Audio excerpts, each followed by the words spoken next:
Hello everyone, this is JV back again and welcome back to my channel. In this vlog, we are going to have the fourth episode of our What's Your Medical School series. So in this episode, we are going to talk about my school, St. Luke's Medical Center College of Medicine William H. Quasha Memorial. Yes! And today, we are going to have Diane Peralta talk about St. Luke's. Hi, Diane. Hi, JV. Okay, so before we start, I just want you to introduce yourself first. I'm Diane Peralta, incoming second-year medical student. Okay, so let's start now with the What's Your Med School questions. First question is basic. So what is your medical school? My med school is St. Luke's College of Medicine William H. Quasha Memorial. Okay, so where is it located? Pwede bang sabihin mo sa amin kung ano yung mga landmarks around the school, ganyan? It's in Erod. It's behind St. Luke's main hospital. Mm-hmm. It's a separate building. It's actually, it's beside a townhouse, Cathedral Heights. Yeah. Okay, so malapit siya dun sa medical center in Quezon City, right? Yes. Okay, so eto naman, let's move on to the application parts naman. When does the application usually start and when does it usually end? Actually, nung chinek ko yung website, may dalawang application periods na nakalagay. Yung isa sabi October till March, tapos yung sabi isa October till June. Ang alam ko kasi dalawa yung application period. Yung first application period, nagsastart siya ng October till March, tapos yung interviews, nagsastart siya ng Feb. So to be safe, magsubmit ka na lang before Feb. Then results are out by April. So yung second application period, nag-end siya ng June. Oh, okay. So at least mahaba-haba yung yung application period ng St. Luke's, no? So eto naman, para sa mga curious kung ano yung NMAT requirement, may cut-off score ba ang St. Luke's? Yes, ang cutoff nila is an NMAT score of 90. Do you think they're going to accept people na like less than 90? Actually, nung open house ng batch natin, may nagtanong niyan, tapos yung sagot nila was strict daw sila sa cutoff score. So I think that's an indirect no. Okay, yeah. Feeling ko naman parang narinig din natin na, di ba, pwede ka namang mag-apply and then if ever gusto mo i-retake yung NMAT, pwede mo i-retake, di ba? Kasi may Pwede mo mark i-retake. setting naman yung NMAT. Okay.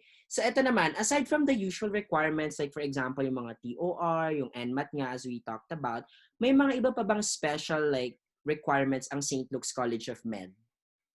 Meron silang recommended courses. So yung recommended courses, 15 units bio, 10 units chem, 9 units math, 5 units physics, and 12 units social sciences.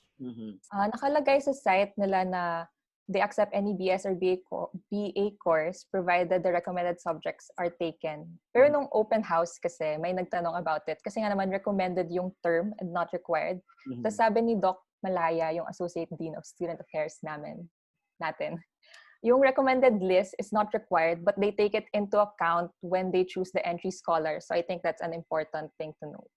Oh, okay. So, very good na na-inform mo kami about the scholarship requirement pala siya. So, we will talk about that later actually. So, eto naman, is interview a part of application process ng St. Luke's?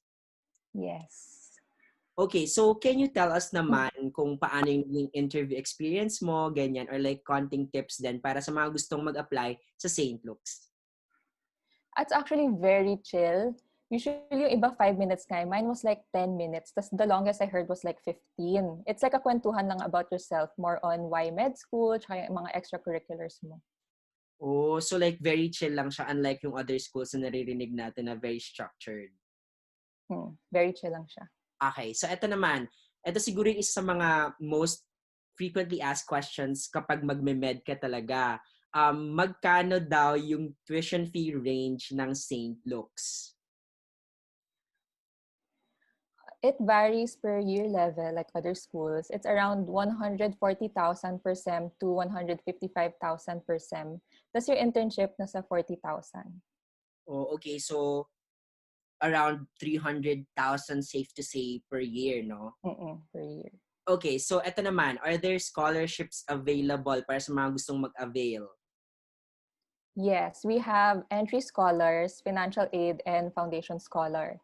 So yung first is entry scholar. As of now, to qualify, you need an NMAT score of 95, magna or summa cum laude, and no failing grade. Actually, may narinig na nga ako na gagawin na raw 97 yung NMAT. Pero nung chinek ko yung site, 95 pa rin. So this is offered to you before you reserve your slot, and you're only given 3 days to decide. So mag-isip-isip na kayo para di kayo kapos sa time if na-meet nyo to. Then maintaining grade is 87. Tapos meron din ng RSA, pero very considerate naman yung terms if you want to train abroad. Tapos yung second naman is financial aid. This is for incoming freshmen, at least an NMAT score of 90 and graduated with Latin honors with no failure in any subject. Then for incoming second year, no failing grades from previous academic year. Walang cut-off grade for this. Tapos yung last is foundation scholar. Here you apply sa St. Luke's Medical Center Foundation. Yung previous scholarship kasi you apply sa College of Medicine mismo. So you need an NMAT score of 90, preferably with Latin honors, and you need to commit to become a regular donor sa foundation in the future for future scholars and meet the established socio-economic criteria. So this is good for 5 years if you maintain the cutoff grade of 80. Just point out ko lang, sabi sa amin yung entry scholar is good for 4 years lang since miscellaneous lang naman yung babayaran sa internship. So different siya sa foundation scholar na 5 years.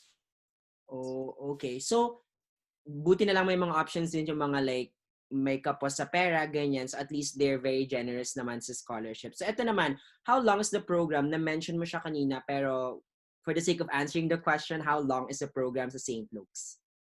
5 years. 4 years med school, 1 year internship. So that's actually a good thing, right? Kasi, di ba, St. Luke's na nag-handle ng internship mo and unlike other schools na sila pa mismo, yung student mismo yung maghahanap ng internship place, di ba? So ito naman, what do you think is unique with St. Luke's naman as College of Medicine? Well, meron kaming nap room as mentioned by JV in his previous vlog. But aside from that, what I think is unique in St. Luke's is the foundations of medicine na subject. So we call it FOM. So what is FOM? It's a subject every Friday where we have small group discussions or SGDs and we discuss 2 cases each meeting. It's an integration of all the subjects. Yes, may other schools na they have SGDs and cases, but I think what makes FOM different from other schools is yung frequency. Alam ko kasi yung other schools, they have mga SGDs 4 times a year lang or once a month, tapos 1 case lang. Pero kami, 2 cases per week. So, ayun. Tapos, although sinabi kasi nila, di ba, papalitan into TBL or team-based learning. So, every week pa rin naman to, pero different siya from FOM kasi instead of giving you guide questions, they give you PowerPoints beforehand.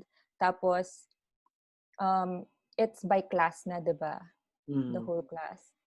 And instead, it's very time pressured kasi sa FOM, we have 2 hours to discuss the case. Tapos sa TBL, we only have 30 minutes to discuss the case. Tapos both naman, dinidiscuss naman yung case by specialist and doctors afterwards. Oh, okay. So that's actually good to hear. Feeling ko that's one of the things talaga that what makes St. Luke's unique talaga. It exposes you to a lot of like diseases na like normal or common sa Philippines. Tapos like as a freshie pa lang, you get to like parang study a bit of them na. So that's actually a good thing. So ito naman, let's go to the demographics naman of the school.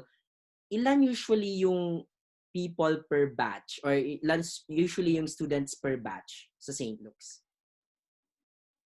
Kami, we're 100 tayo pala. We're 170. The upper batches are lesser. Siguro nasa mga 150 sila, 140, gano'n. Okay, so ito naman, like, may mga nakikita ka bang international students sa St. Luke's? Yes. Okay, so it's safe to say na they accept international students. Yes, pero mas mahal of course. Yeah, of course. Like, yun yung mga disadvantages siguro, ganyan. Pero, okay, that's good to know na pag may mga international students tayo na nagbabalak to apply to St. Luke's, I hope na consider nila kasi we're accepting international students. So, next question naman, for those of you or tayo actually na hindi maiwan-iwan ang extracurricular activities sa college, may mga extracurricular activities available pa ba for them? Yes, of course. So we have the student council, Then we have Agape, which is an organization about faith. Then Iatros, it's a publication. Then we have Athletics Guild, Segip Student Bayan Group. This is the org on community service and outreach. Then we have the SLCM Choral, SLCM Musician Circle, and SLCM Dance Company. Okay, so actually maraming options sa St. Luke's kapag gusto mo mag-pursue ng extracurricular activities. So eto naman, let's move on sa mga practical things na kailangan malaman ng mga estudyante, especially for those na malayo sa Manila or yung mga from the provinces, ganyan. So may mga residences ba or student housing available na close naman sa school? The closest is actually Cathedral Heights Townhouse. Katabi lang talaga siya ng school. Tapos may mga nearby condos. So that's Asmara, Garden Heights, and Capitol Towers. Yung pinakamalapit is Asmara and Garden Heights na condo. Oh, okay. May dorms rin also. Okay. So, sa mga establishments naman tayo mag-focus. Kapag gusto mag-chill ng mga students after their classes, ganyan, saan usually pumupunta ang mga lukan? Merong Starbucks, may Shakey's, may SNR doon. Tapos a short car ride, usually, di ba? May time na lagi kaming nasa Devar Food Hub sa Black Scoop, tapos Starbucks Hemedy. Tapos, at some point, nandun naman tayo palagi sa Robmag. Sa Robinson's Magnolia, which is actually not far. Isang tricycle lang, so not far. Okay, so ito naman, where do students usually eat? May mga pagkain ba, mga cheap spots, ganyan, na pwedeng kainan yung mga students? Yeah. Maraming kiosk actually sa harap ng school. Tapos meron din kaming hospital cafeteria. Affordable din yung food doon. Tapos meron rin kaming cafeteria sa school mismo. Oh, tawag ng time out. Okay. So ito naman, let's move on dun sa may, feeling ko ito talaga yung pinaka-interesado or one of the factors na kina-consider ng mga mag-a-apply sa school. So, how does your school perform naman in PLE? Well, I think they've been doing really well. St. Luke has had a consistent 100% passing rate for PLE first-time takers since 2009. That's great. That's great to hear. Sana naman, baka naman tayo rin. Okay, so ito naman. What do you think your med school is looking for in an applicant? So someone, of course, with a good academic standing and NMAT score. I also think they're also looking for someone who is well-rounded, with extracurricular activities and hobbies outside studying. Okay, so eto naman, medyo chichikahin ka namin about like your student life as a Lucan, ganyan. Can you briefly describe what the student life is like? In St. Luke's, in some way, you actually have a hold of your time kasi quizzes are every Friday lang, di ba? So may time pa rin talaga lumabas, uminom, ganon, and be active sa school activities and sa orgs. So there's a good work-life balance naman. Then relative sa other schools, there's a lot less drama here if meron man. So it's not toxic. Okay, that's great to hear. Actually, I love how you pointed out yung drama talaga. Feeling ko factor din na like on-peak lang yung mga students, so like less drama. So, I mean, that's a good thing. Okay, so eto, why should pre-med students naman apply to St. Luke's? So some of the reasons that I'll say is similar to what JV said na sa previous vlog niya. So I'm going to start with the reasons na di pa niya na-mention. So one, as I said earlier, we have POM as a subject where we discuss 2 cases per week, which really helps you develop a clinical eye, although it might become TBL na. Then second, in my opinion, the exams of St. Luke is more focused on testing if you really learned and understood the topic and not just your ability to memorize random facts, ganun. Which makes their exams hard, especially FISHO. Pero it's nice kasi you're motivated to understand and appreciate the topic and not just memorize it for the sake of getting a good score, ganun. This is because our exam structure is 20% recall, tapos the rest of the 80% is 80% analysis and comprehension. And then third, there are no unnecessary subjects na feeling major, which I feel is very important kasi in med, of course, you want most of your study time to be dedicated to studying and doing things related to medicine. So wala kaming hassle projects na book reports or portfolios. Although meron kaming isang subject na PreMed, they ask for creative projects like skits. Pero it's by group naman and related pa rin naman siya sa topics namin in PreMed. And then fourth, As said earlier, we have a consistent 100 passing rate in the PLE. And then we have a low student to faculty ratio, which is good because the admin can be more focused on students, which goes to my next point na the admin is considerate about their students' well-being. So as said earlier nga, we have a nap room and our professors are very understanding. Wala pang prof na nagbabawal sa amin matulog during class, no? Sure, wala pa. Wala pa. Tapos nung start nung online classes, during the start of lockdown, nagbigay sila ng time sa amin para mag-adjust before giving us required assignments. Sobrang bait talaga. They even delivered USBs to students who have Wi-Fi connectivity problems. Tapos di ba nag-offer pa sila to deliver food to those who need na stock sa Metro Manila. So, very supportive yung system doon. And yun nga, very supportive ang culture sa St. Luke's. Walang crab mentality dito. The upper batches are really nice and helpful. Then within the batch, it's super tulungan talaga. Lalo na in sharing resources, trackers, and even just helping each other understand the topic, ganon. Okay, that's great. Feeling ko after may panood ng mga ng mga viewers natin to, mag-a-apply na talaga sila sa St. Luke's. Okay, so last point siguro, what's your message naman to aspiring medical students?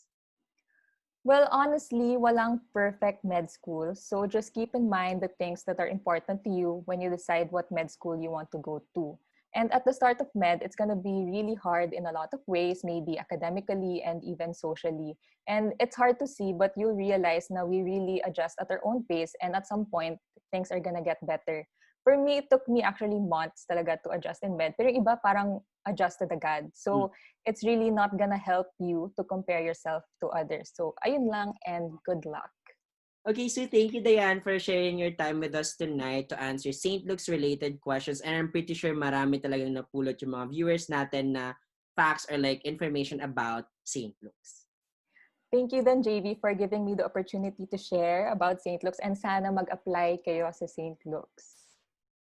So that's it, you guys. Thank you so much for again watching another episode of What's Your Medical School series. I hope that you guys learned something from it. And if you guys want to know more about St. Luke's, I actually made videos about it because, you know, I'm from there, so I can talk about St. Luke's as much as I can. So yeah, you can check some of my videos. And if you guys have questions about St. Luke's, just comment them down below and we'll try to answer them as soon as possible. I would like to take this opportunity to thank Diane for talking about St. Luke's, and I hope that you guys are encouraged now and, you know, try to apply to St. Luke's. And as usual, I want to thank you guys for the constant love and support, and I'll see you guys again in the next one. Bye, years!